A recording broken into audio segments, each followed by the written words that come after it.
La tribuna de quienes no esperan que las soluciones caigan del cielo o del gobierno de turno. El radar de los barrios, con Jesús Torrealba.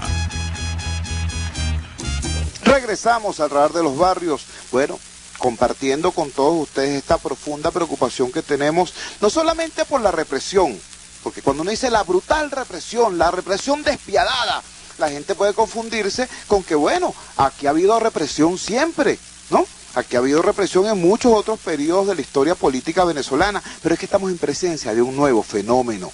Estamos en presencia de un nuevo fenómeno. Déjenme explicarles lo siguiente. Por ejemplo, aquí tortura ha ocurrido en distintos momentos de la historia venezolana, pero generalmente la tortura tenía carácter utilitario, es decir, la tortura era aplicada para obtener un determinado resultado, generalmente para obtener información, para obtener o delaciones o confesiones.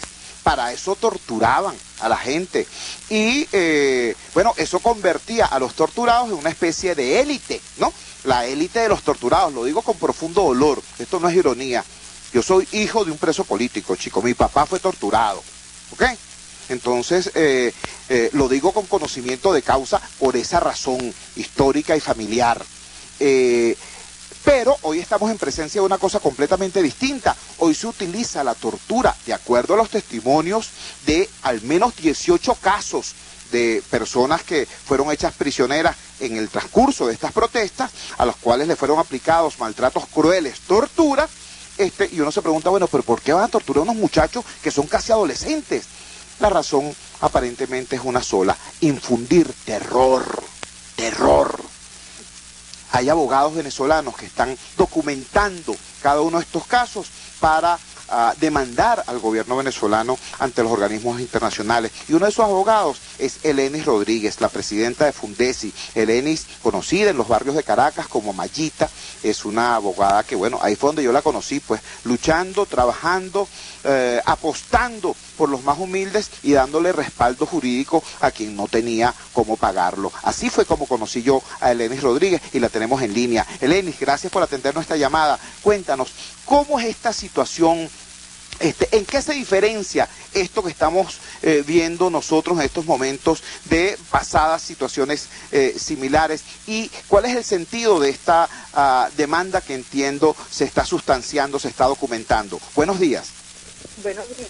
Y gracias por esta oportunidad nuevamente, tú siempre pendiente de los ciudadanos y de estos atropellos que viven cada uno de nuestros ciudadanos. Mira, lo que estamos viviendo desde el día 12 de febrero, Día de la Juventud, cuando los primeros testimonios que tuvimos, donde acompañamos a las familias de los jóvenes que estaban aprendidos en el 6CPC de Parque Carabobo, allí fue sorprendente todo lo que una cosa es lo que te diga y otra lo que vivimos cuando ellos nos contaron sus testimonios.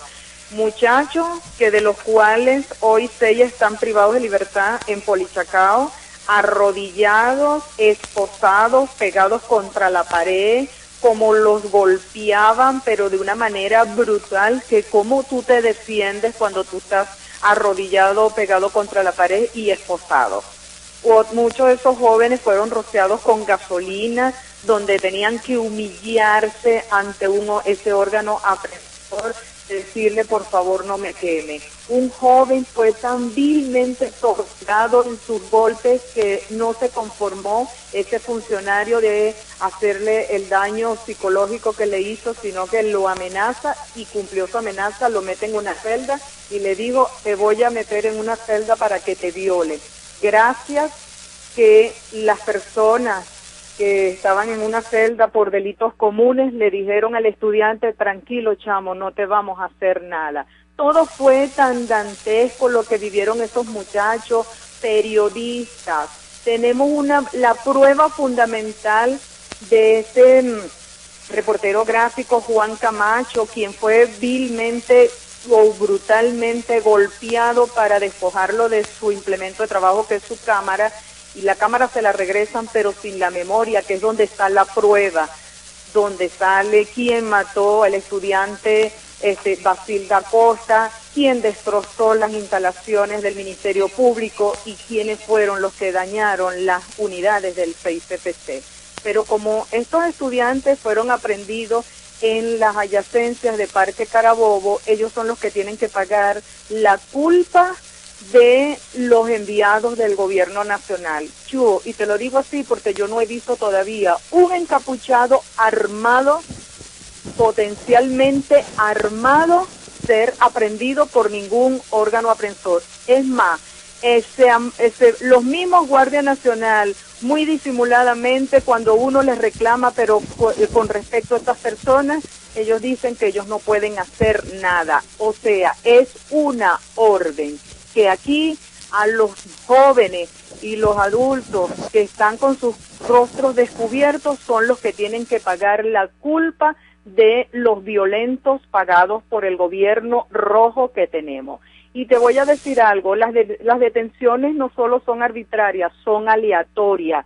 Si a ti te llegan a ver en una esquina con un teléfono haciendo una llamada, inmediatamente te detienen porque creen que tú estás tomando una foto, y si cargas un morral creen que tú cargas algún implemento. O sea, aquí va preso todo el mundo, pero no solo te meten preso, que después que te golpean se dan cuenta de que tú eras un ciudadano que simplemente estabas esperando a alguien o estabas esperando un transporte, y eso no puede ser. Entonces, la situación es tan grave que tenemos casos de jóvenes que han sido a quemarropa, les dispararon los perdigones, y ¿quién repara ese daño? Como el caso de esta niña que nos tiene conmovidos, el de Geraldine, de allá en el estado Carabobo, que no solo el Guardia Nacional le da el primer impacto en su cara, la niña cae y en vez de auxiliarla, la remató. Eso es un delito de lesa humanidad. Y si ellos están cumpliendo órdenes del gobierno, el gobierno no solo incurre en violación de derechos humanos, sino en delitos de lesa humanidad.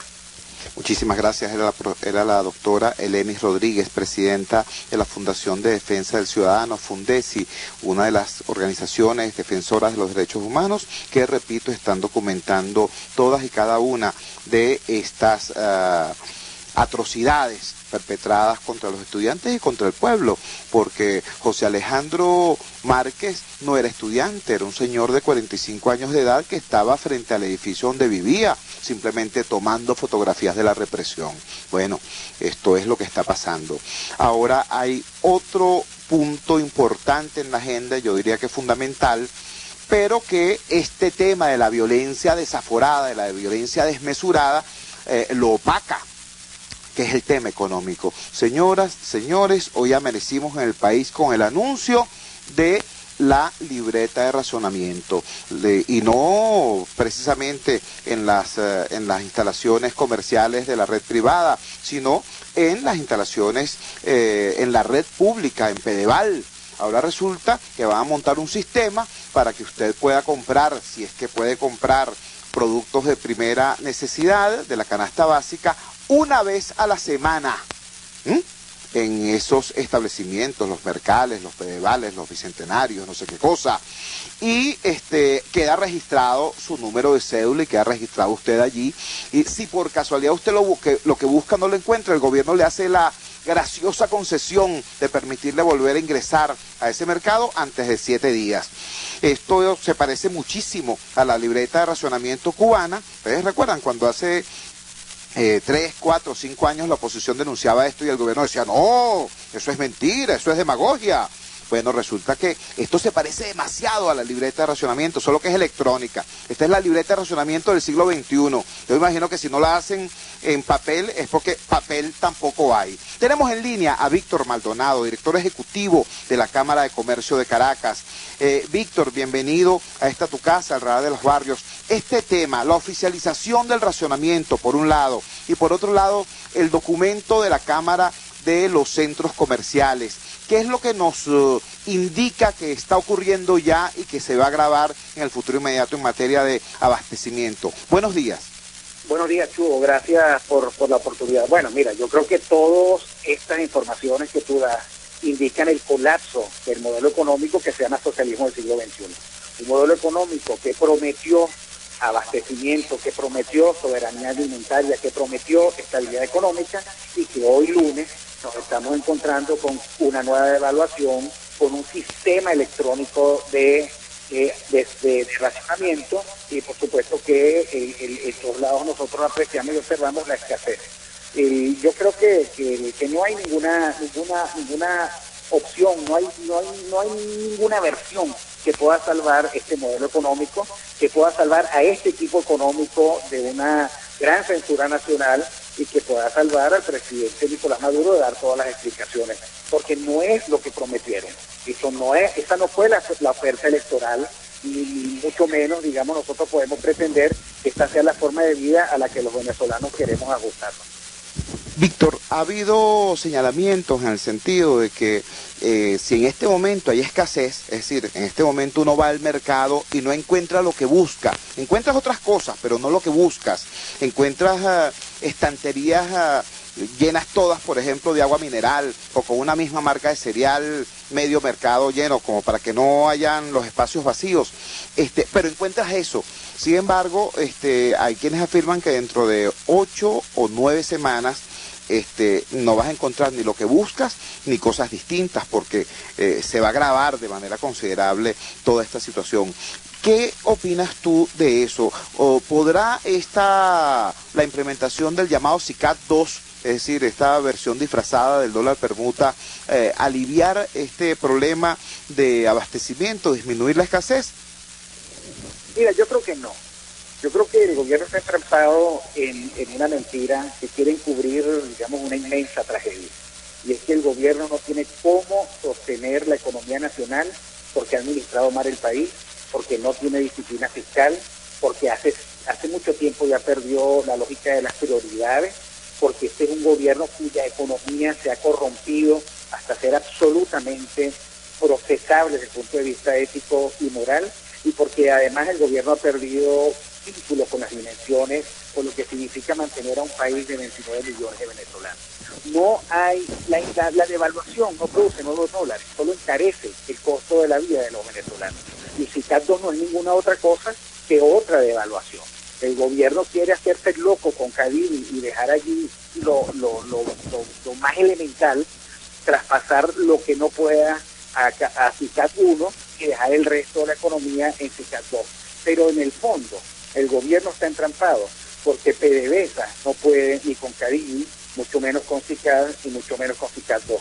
Y porque hace tiempo aquí el gobierno tiene tanto predominio y tanta hegemonía que si no es el gobierno el que agrega dólares a la economía, nadie está en capacidad, nadie está en disposición, porque este es un gobierno que ha acabado con la confianza social, que persigue a la empresa privada, que no le ha dejado ni a sol ni a sombra hacer lo que debe para ser productiva, y que por lo tanto en este momento no le puede pedir a la empresa privada, sin Estado de Derecho, sin confianza social, siendo perseguida y con esa ley de costos y precios justos, que traiga dólares y que los ponga en el mercado. Eso no lo va a hacer nadie, y lo que hay que esperar es saber si PDVSA, la PDVSA que no puede hacer fluida Cadivi, la PDVSA que no encaja en Banco Central, sino el 40% de todos los ingresos en divisas, va a tener ahora divisas para abastecer el mercado cambiario. Muchísimas gracias. Era Víctor Maldonado, director ejecutivo de la Cámara de Comercio de Caracas, dándonos su panorama, pues, de esta situación, que es la situación de fondo. Aquí el tema es la escasez, el tema es la carestía, el tema es la fractura del aparato productivo venezolano, la manera como han cerrado empresas, como han tomado fincas, como han hecho quebrar haciendas, como han hecho quebrar comerciantes, y ahora cuando se está en el suelo, cuando estamos en presencia de una situación tan dramática que hasta la propia Pedeval tiene que asumir un esquema de racionamiento, cuando se está en esa condición, entonces el gobierno apela al arma de la represión desmedida para intentar colocar al país nuevamente en el disparadero de la polarización, los que están con el gobierno y los que están con el golpismo. Y resulta que aquí no hay golpismo. Aquí, sí, la última cosa que yo supe de un golpe de Estado fue la celebración que hizo el propio gobierno el 4 de febrero, celebrando un golpe de Estado, pero el resto aquí, todo el país lo que quiere es que haya paz, democracia, alimento, trabajo, respeto, Eso es lo que quiere el país. Y por cierto, esa demanda está produciendo al parecer ya algunas fisuras, algunas resquebrajaduras en el sector oficial. Esas demandas y la lucha de la gente, esas demandas y las luchas de los estudiantes, esa demanda y las luchas de los habitantes de los barrios que, como nos decían nuestros amigos de Antímano, de Catia, de El Valle, son luchas que se producen a lo mejor sin mucha atención de la opinión pública, pero que se producen todos los días. Esas luchas al parecer produjeron ya las primeras facturas. Debo referirles una entrevista que salió en la mañana de hoy en otra emisora, realizada por mis amigos Alba Cecilia Mujica y Sergio Novelis, una entrevista que ha sido muy noticiosa, porque el entrevistado era el gobernador del Táchira, el señor Vielma Mora. En un resumen que preparó la periodista Lisbeth Ramos Sol sobre esa entrevista, generó estos extractos. Según este resumen, el señor Vielma Mora habría dicho que sí, habría admitido que sí, hay problemas de desabastecimiento, sí hay un problema con el diferencial cambiario, lo cual ya plantea una diferenciación entre lo que dice Vielma Mora y la tesis oficial del gobierno de que aquí no hay ningún tipo de problema, sino que hay una guerra económica, una supuesta guerra económica contra el gobierno. Dice también el señor Vielma Mora en esta entrevista: acepto mis errores y pido disculpa por ellos. Estoy en contra de la censura de cualquier tipo. El Táchira no está militarizado y sí hay internet, dice Vielma Mora. Dice Vielma Mora una afirmación sorprendente también, digo sorprendente por quien la emite y de dónde viene, ¿no? Porque en realidad una afirmación como esta es una cosa de sentido común. Dice Vielma Mora: no estoy de acuerdo con mantener presos a Leopoldo y Simonovis. Dice también en esta entrevista el señor Vielma Mora que se molestó mucho con el sobrevuelo de aviones militares en el Táchira, que eso fue un exceso inaceptable.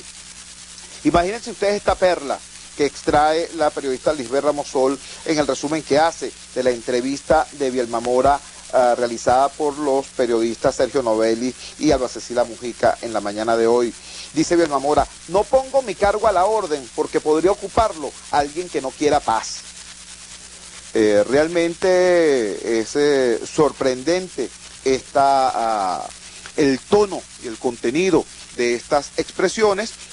Por supuesto, se los transmito de esta forma porque es evidentemente noticia y ya lo veremos a lo largo del día y seguramente en la prensa de mañana, bien las confirmaciones o los desmentidos, porque eso también suele ocurrir, ¿no? Dicen una cosa y después dicen, no, eso no fue lo que yo dije. En todo caso, evidencia esto que, bueno, que esto se mueve, pues, esto se mueve y que podrían presentarse fisuras en el frente gubernamental, en el frente de opinión gubernamental, ante, bueno, lo insostenible de la crisis y lo decidido, por cierto, de la protesta ciudadana y de la protesta estudiantil. Trabajamos para ustedes, nuestro equipo de producción, la inmensa red de ciudadanos y ciudadanos que integran la Asociación Civil Radar de los Barrios. Desde Radio Caracas Radio coordinó desde el punto de vista técnico Yelix Adonis. En el control técnico estuvo Julio Pinto, en la gerencia de información Javier Pereira Díaz, en la gerencia de producción Claudia Camperos, en la dirección general de la emisora Jaime Nestares. Habló para ustedes Jesús Torrealba. Esto es el Radar de los Barrios, detectando problemas, promoviendo soluciones.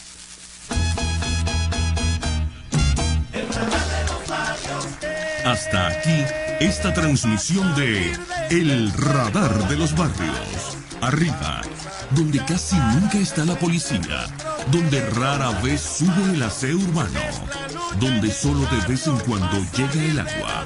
Allí sigue encendido el Radar de los Barrios, la tribuna de los que se atrevieron a construir soluciones, olvidándose del sectarismo político, porque todos somos venezolanos. RCR 750 AM.